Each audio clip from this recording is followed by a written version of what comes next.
Bannange muve ku mikwano gye mulabye obukulu ne mugyemaliramu nnyo.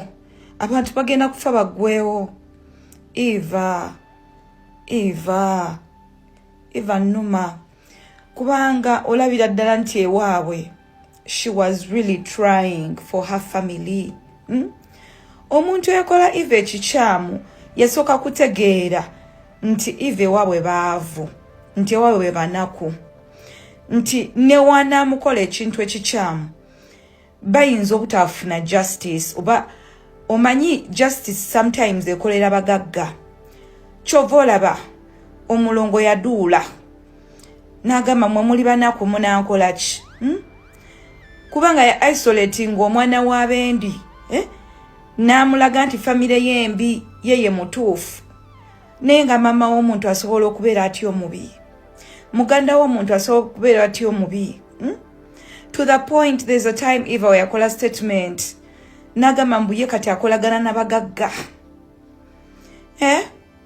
Ye bannange relationship ya Eva ne Kato yali relationship kyeyo. To the point okumusitula omwana n'omutwala ku honeymoon ng'okimanyi oyina omukazi.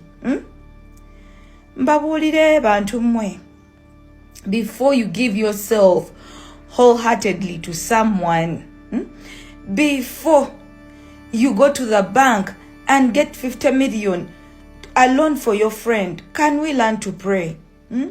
Can we ask God, naye ono omusajja ali mu bulamu bwange antwala wa? Naye ono mukwano gwange antwala wa? Can we learn to ask God about the people around us?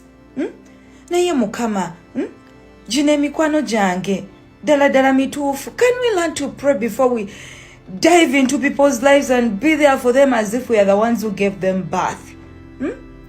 Amazima ddala Eva yafa. Efamile yenkwasa ennaku. Kuba olabira ddala mami we yali had broken, mukazi mukadde talina ssente. The real family of Eva, they are broke. Sister we, era omulaba bambi. Brother we, Eva nange. Eva yali yavaayo ng'akolera mu Starbucks. I saw an ad where she was talking about Starbucks. Ng'olabira ddala, yeah, her English is good. She has evolved. Starbucks igwogimanyi. Naye bannange, you guys, enense tumaliramu bwerere. Be there for your siblings, be there for your parents. Bano abantu bemulabye obukulu mubeesonyiwe. Mubeesonyiwe bannange, okujjako ng'oli musabi, ng'oliko spirit of discernment. Niye obumanyi you cannot discern. Abantu bagenda kufiira bwerere. In the name of being there for a friend. In the name of being there for people you don't even know that much. Banamu ensimbi. Nenga Eva yafiira bwerere. I don't think she's going to get justice. Nenga Eva yafiira bwerere. Yafiira bwerere omwana w'omukazi. Yafiira bwerere. At the prime of her life, atandise okufuna sente, azimbye ku nyumba, n'afa. Bannange tusabire nnyo abantu abatuliraanye, kuba omuntu anakola ekikyamu asooka kuliraana. Mukama abawe omukisa, naye kitalo nnyo ekya Eva. Nze Eva yannuma. N'okutuusa olwaleero tukyagenda mu maaso n'okunoonya amazima ekituufu ekiri emabega waani eyatta Evelyn. Evelyn yali mukozi munnaffe, yali nkuba kyeyo munnaffe, yali akolera Dubai. Kiteeberezebwa nti yattibwa Kato eyali mukwano gwe e Uganda. Ebintu bino ne byetoolera ku Evelyn byonna ebyogerebwa Kato bya bulimba. Waliwo okukweka amazima okugenda mu maaso. Tusaba buli bwe kikwatako yenna aveeyo ku nfa ya Evelyn. Batikitoka be Dubai basirise. Nabagamba mu nsi mwe tugwangalira muno mu Qatar, Dubai, Bahrain, ensi zonna ez'Abawarabu, twetaagamu omuntu asobola okuvaayo n'asitula eddoboozi ku nsonga zammwe. Si muntu kutula mu nnyimba n'azinaazina bw'ati ne muwa likes, nedda. Ng'omuntu aba ababba. Ng'obwe navaayo ne ngamba nti Khalid mubbi. Ne mbagamba nti gw'okwatagana naye, manya nti waba akutadde mu kiyumba, mala mukakasa nti mukamaawo yennyini yakuwa ssente. So si ye kujjayo ssente wa mukamaawo. omuntu asobola okuva n'ayogera ku kintu ekyo n'ayimiriza enkola eyo muba mumwetaaga buli mu nsi. Singa Eva yali afiiridde wano kata, singa nagenda dda gy'akolera n'enjogerako ne bakozi banne abantu be yali asula nabo mikwano gye ne bambulya ebigambo yasembayo okwogera, enteekateeka ezoogerwako mu yeewola ssente n'aziwa ono omwami gwe bayita Kato ziri zitya ddala yeewola, waliwo empapula ezasigalako mwagendako mu luumu ye mwe yali asula, kiki kye muzudde ku nfeeyi eno? Naye abantu abo nabo n'abali e Dubai basirise. TikTok mugikozesa bubi. Mulina okubeeramu ne ba TikTok abayogera beboogera ne mubaamu ne ba TikTok ab'ensonga. Omuntu gyasobola okuddukira mu kabokisi ke namugamba nti asa ku nsonga eno, ensonga neeyogerwako so si kusirika. Abantu b'e Dubai bane tubasaba muveeyo ku nsonga ya Eva. Eva yali akolerawo e Dubai emyaka 7. Tasobola kubanga talinawo mikwano gye be yali akola nabo be yali asula nabo. Naye ba TikTok bonna basirise. Tuli eno kata njagala okubaza mukwano gwange gwe bayita Deus Rubega ali nowe avuddeyo ku nsonga ya Eva. Tusaba bwenkanya Uganda Police ekwate mwami Kato. Kato yateeberezebwa okubeera mu nfa ya Eva. Ba TikTok bannaye mukyuse mu mbeera ezo. Mubeera mu bintu byakweraga, temulina ssente mubeera mu byakweraga. Mwefula abakabi ab'ebbeeyi ne mudda mu byakweraga, siba mulina biki, mulina bwa iPhone, kyokka nga muli bubi. Ne mugenda okuvaayo okwogera ku nsonga z'abantu, mudda mu byakweraga ne mweteeka mu fake life, kiki ekyabatuukako? So tukubiriza ba TikTok mwenna ab'e Dubai tetubaboggolera, muveeyo mwogere ku nsonga ya Eva. Twagala okumanya abantu abaali bakola ne Eva. Twagala okumanya ebigambo bye yasembayo okwogera. Ddala ensimbi zino ezoogerwako yazeewola ezaamuleetera okufa. Ffenna tuli bankuba kyeyo. Ffenna tugenda kuddayo e Uganda era abantu bajja kuba batulinze. Ffenna tujja teresa abantu e Uganda ssente. Ebizu bino bisobola tutuukako. Tulina okulabula abantu ne bawona obubbi. Muvengayo mwogere ku nsonga z'abantu ababba abantu abeefudde ekizibu mu kubba ssente z'abantu nga beekweka muno mu nsi zaffe ez'ekkata, beekweka mu Dubai, beekweka mu nsi ezo munda naye nga bafere. Temusirika kubanga waliwo omuntu abba abantu abasukka mu 100, omuntu n'abba abantu abasukka mu 6. Naye nga buli dakika yakuyitanga gwe TikTok n'akumiitinga n'akuwaayo ekyemisana n'ogamba nti anedda genda maaso n'okubba abantu. Ebyo bya buvunaanyizibwa. Bannange tetuli bamativu ku nfa ya Eva. Eva yali akolera Dubai okumala emyaka 7. Atakimanyi Eva yeewola ensimbi. Sente n'azikwata n'aziwa mukwano gwe. Bwe yaddayo e Uganda ku mbaga ya mukwano gwe, Eva yattibwa. Eva yattibwa buttibwa okusinza ku bujulizi obuvudde ku kisaawe, obuvudde mu nsonda ez'enjawulo. Eva yattibwa buttibwa. Postmortem gye baakebera omufunga amaze okufa, accident gye bagamba mbu yafiira Zanzibar, byonna bya bulimba, ekisaawe tekimuyisaako kiraga nti yagenda Sudaani, byonna bya bufere. Eva yattibwa. Tusaba obwenkanya, tusaba bwenkanya, justice. Guys, figure that mukyala nsooga wano nga bwe tunoonya justice for Nisha nga bwe tukyagirinda, cause I mean what we have to do is to wait. Tulabe oba bagituwa oba tebagituwa. Nyina ebintu bibiri bye mbasuubiza. Baba, don't make noise. Bye mbasuubiza omusango guno nga guwedde nga mulamuzi amaze okukatema oba akawaŋŋamudde atya oba atya. Ninayo videos, ninayo audios, ninayo videos and audios and messages byengendo bashe yalingirako wano.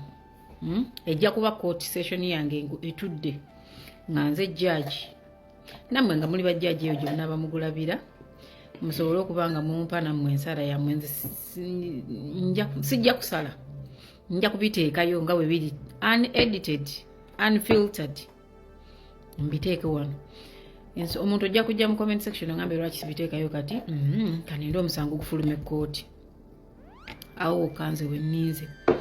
Okay, nga bwe tukyalinda justice for Nisha, there's something. Waliwo omusango gw'omuwala gwe bayita nani bamuyisa nnyo omuwala ono, omuwala eyafudde bambi omuntu agenze mu nsonga mu story eyo yakoleddwa omuntu omwe Uganda awo agifollowinga. So people tagged me mu story eyo nakutako link. By the way, I shared it n'abantu abali mu security nibagamba yo look at this story, like seriously abantu bano bwe mange baba tebannakwatibwa.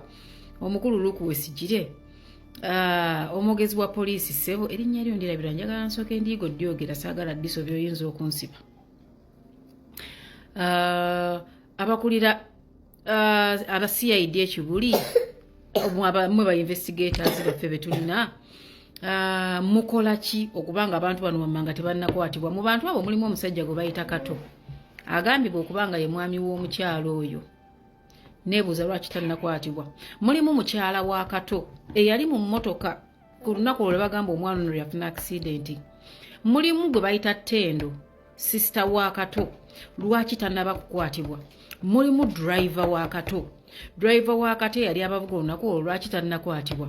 Mulimu aba funeral service bagise Pearl funeral service something lwaki tebannakwatibwa okuva ku executive, because executive yajja okubawa ani wansi eya receivinga business eno era ng'emugamba omulambo gukimawa. Mulimu n'omwana omuto, oyo omwana omuto akwatibwe wadde nga muto bamutwale abakugu ababuuza abaana bato bamubuuza ebibuuzo bamuteeke mu bajuvenile basooke bamubejjeko because twogera ku murder case. Abantu abo wammanga lwaki tebannakwatibwa. Abakago ku airport e Uganda abayi kubanga omulambo guddira mu Kago twagala batukwatireyo eyali ku Kago olunaku olwo atuwe lisiti y'ebintu bye yayingiza mwalimu ku mulambo gw'omuntu mu Kago ezajja mu ggwanga. Waliwo aba medical tubayite bapunga wano tubayite baani tubayite aba paramedics ku kisaawe.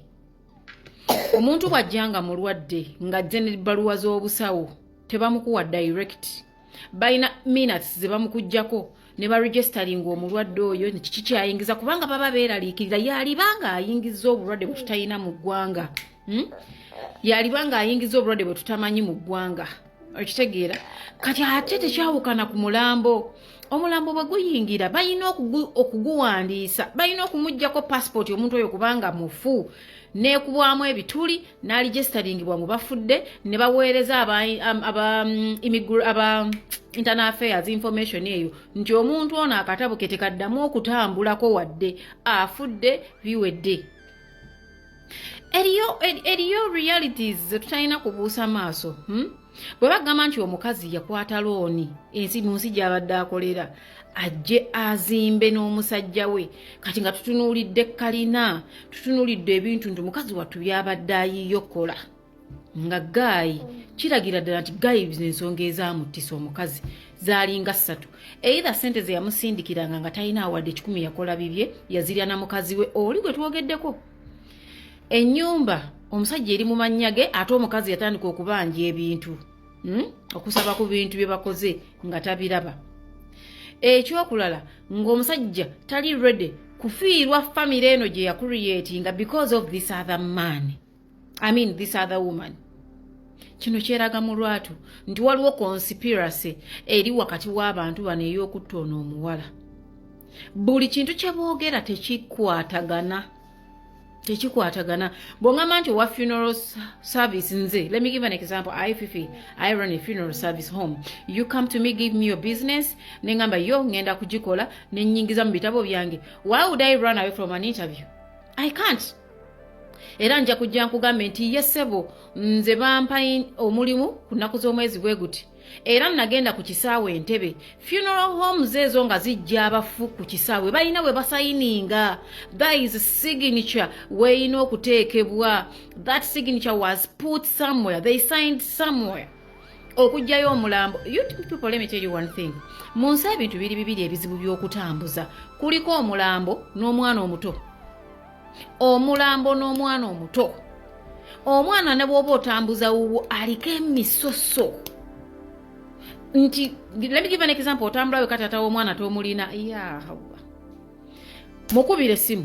tuwe ebbaluwa ekakasa nti yakukkiriza afune visa eyo n'ogijjayo, tuwe ebbaluwa ekakasa nti yakukkiriza omutambuza eyo n'ogibawo, mukube essimu bw'aba takwata ne bakutuuzaawo mu kasenge mpaka nga bamufunye, because they know waliyo child trafficking.